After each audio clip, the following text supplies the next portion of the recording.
Hello guys, welcome to my mini vlog. So today we're going to clean our house. So first is naglinis muna ako, nagwalis muna ako dyan. Siyempre smile muna, nasa harap ng camera eh. Then hanggang matapos dyan, siyempre yan lang muna yung binidyan muna natin. Pinagpago na din dyan yung mat.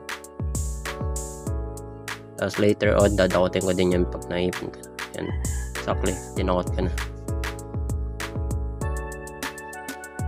Today kasi parang sinisipag ako maglinis sa bahay. Then after ko magwalis, sinunod ko na mag-mop. Yan. Inaano ko talaga yung mga ilalim kasi pag minsan nandun din kasi yung mga hirap tanggalin na dumi. Yan. Sinunod ko na yung loob. Of course, pagkatapos ko dyan, tatagalan ako dyan sa loob. Pasensya na. Hintay ka dyan. Teka lang. Tagal ko naman lumabas. Siyempre hinahawan ko muna yung map dun eh. Kaya di agad ako lumabas. Yan, lumabas na ako yan. Nagpapawagay muna ako yan. Tapos pause.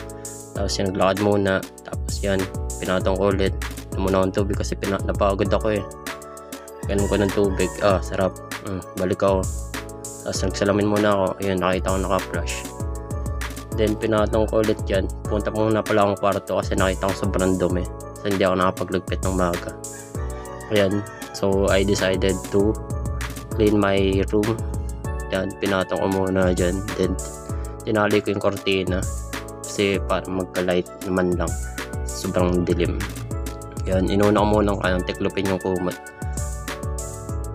And sorry guys. Ganyan lang yung kumot ko eh. Yan. Inayos ko na din yung bedsheet kasi tanggal na. Inayos na din. And after that, yan, linis ko na yung baba. Yung taas naman, and then pinakita ko muna yung yung improvements. Yung improvements. Yan, natulog muna ako. Ay, joke lang. Then, after kanya humiga-higa muna ako yan. Siyempre nakapagod ako. Yan, bye.